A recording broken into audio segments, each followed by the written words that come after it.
pagi. Kita hari ini sampai pada bagian keempat dari seri flip-flop. Jadi kita akan membicarakan JK flip-flop atau flip-flop JK.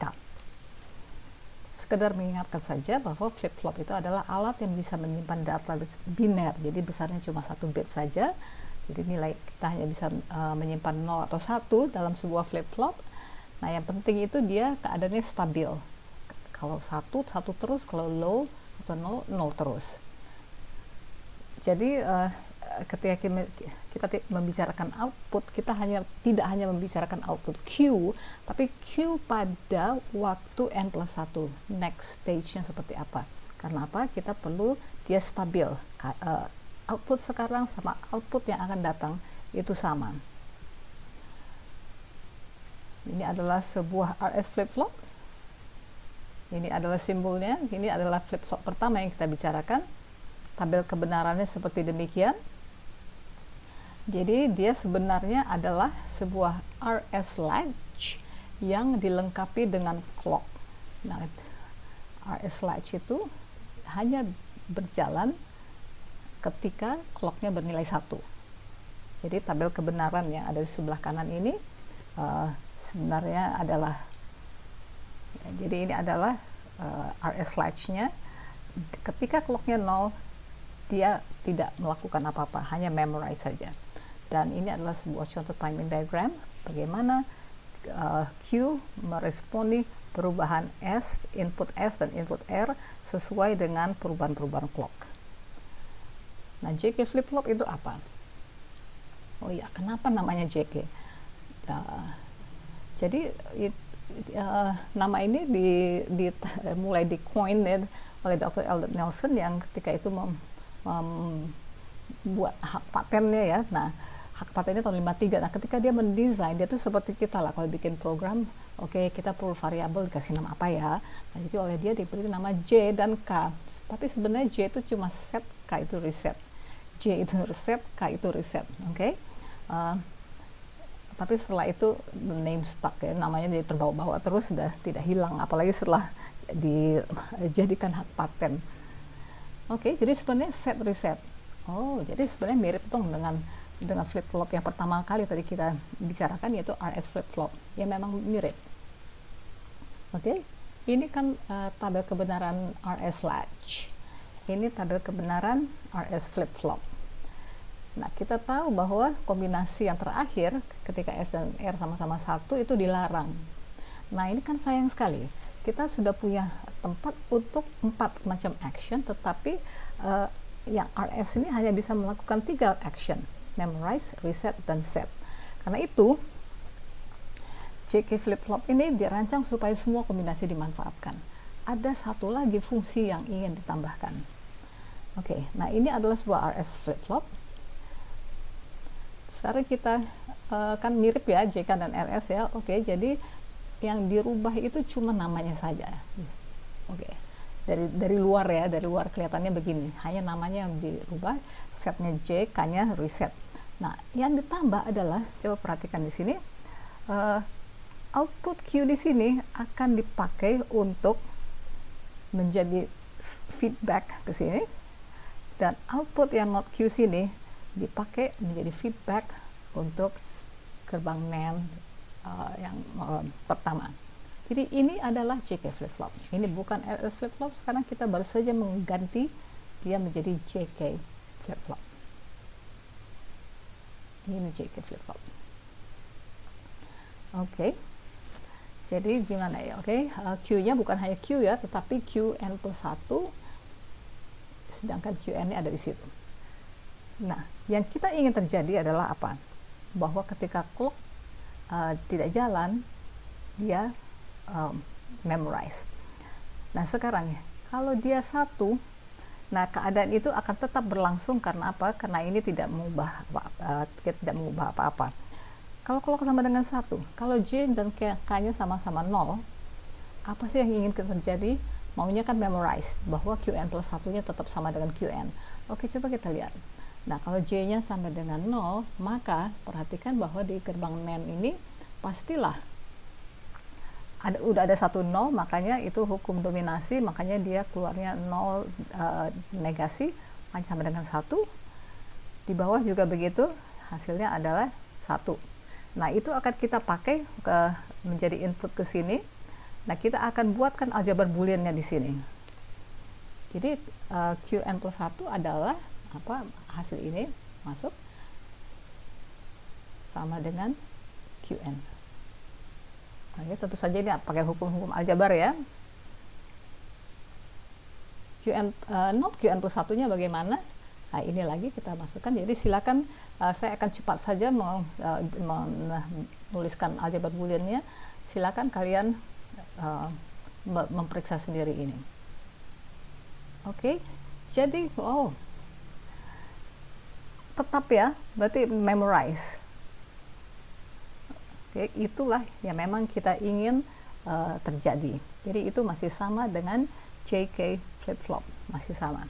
Oke, bagaimana kalau J-nya 0 dan K-nya 1? Oke, kalau J-nya 0 dan K-nya 1, oke, kita ganti ini nilainya. Tentu saja di sini ini 0 masih ya, jadi dia masih seperti tadi. Nah, kalau ini bagaimana? Kalau dia 1, clocknya 1 ya, ingat ya, ini sekarang kita sedang clocknya sedang 1 ya. Sudah, kalau 0 ya udah tidak terjadi apa-apa. Kemudian input berikutnya apa ini? Itu adalah Qn. Oke, jadi semua di not-kan, maka hasilnya adalah not Qn. Itulah yang kita akan pakai dalam mencari Qn plus 1 dan not Qn plus 1. Bagaimana ini? Oke, silakan ikuti ini. Nah, not Qn plus 1-nya adalah 0. Not 0 yaitu 1, maka dengan demikian Qn-nya sama dengan 0. Nah, Qn plus 1 sama dengan 0. Nah, itulah yang ingin itulah yang memang yang kita inginkan, bahwa dia melakukan reset bahwa Qn plus 1 bernilai 0. Bagaimana kalau J-nya 1 dan K-nya 0? Oke, sekarang kita ikuti lagi. Terbalik sekarang, di sini yang langsung 1, ini yang Qn. Kita ikuti lagi dengan aljabar booleannya, maka kita dapati bahwa Qn plus 1-nya adalah 1. Nah, inilah memang yang kita cari-cari, bahwa Qn plus 1-nya adalah 1. Nah, terakhir, bagaimana kalau J dan K-nya sama-sama 1? Ini yang kita inginkan tadi ya, fungsi baru. Jadi fungsi baru apakah yang baru saja kita lakukan? Oke, jadi sekarang di sini output untuk latch-nya seperti demikian. Jadi Qn plus 1, not Qn plus 1-nya adalah demikian, sama dengan 1. Nah, di situ ya, itu sama dengan 1. Nah, berarti sekarang kita bisa cek lagi bagaimana ini mempengaruhi nilai sini. Bagaimana ini mempengaruhi nilai ini ya, Qn plus 1 sama dengan not Qn. Coba perhatikan bahwa Qn plus 1, kalau memorize kan Qn plus 1 sama dengan Qn, tapi ini Qn plus 1 adalah not Qn. Berarti apa? Berarti dia membalik apapun Qn sebelumnya. Itulah istilahnya istilah toggle atau ganti. Kalau tadi Qn bernilai 0, maka Qn plus 1 jadi 1 dengan cara apa? Dengan memasukkan input J1 dan K1. Kalau dia tadi 1, dia akan menjadi 0 kalau apa? Kalau kita masukkan J sama dengan 1 dan K sama 1. Ganti nilai, toggle. Itulah yang dilakukan oleh JK flip-flop. Jadi sekali lagi, ini adalah truth table-nya. Itu adalah rangkaian logikanya. Simbolnya bagaimana? Simbolnya ya, namanya saja diganti ya. Sekarang dia adalah JK. Clock-nya adalah enabler. Coba kita lihat bagaimana dia berfungsi dengan cara mencek Q-nya menjadi seperti apa dalam meresponi perubahan-perubahan nilai J dan K dengan clock yang berjalan berganti-ganti dengan 0 lalu 1 lalu 0 lalu 1 secara teratur dengan interval yang sama panjang semua. Oke, jadi apa yang terjadi di sini? ini mungkin lebih tepat disebut inisialisasi ya, dia selalu mulai dengan 0. Oke, berikutnya kita punya J1 K-nya 0. J1 K-nya 0 dengan clock, tapi clocknya sedang dalam keadaan 0. Karena itu dia akan tetap 0. Alasannya apa? Memorize. Nah, saya beri warna ungu di sini. Ini adalah memorize karena clock 0. Yang hijau ini adalah memorize karena apa? Clock sedang aktif tetapi J dan K-nya sama-sama 0. Berikut clocknya aktif dan JK itu bernilai 1,1 karena itu dia akan toggle. Clock masih aktif, J-nya 0, K-nya 1, berarti dia melakukan reset.